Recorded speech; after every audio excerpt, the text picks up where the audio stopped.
mati mitsiru ao amiko Jesosy tsy soloako na inona na inona indro Jesosy no fianako izy no mana fiarovako izaho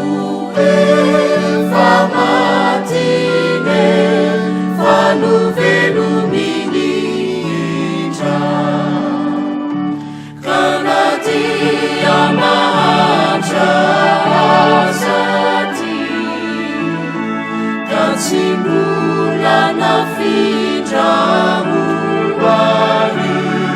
Jesosy no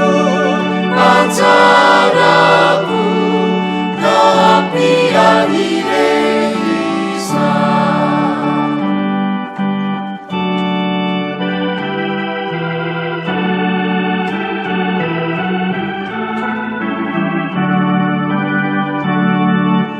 Ony Jesosy tompo tsara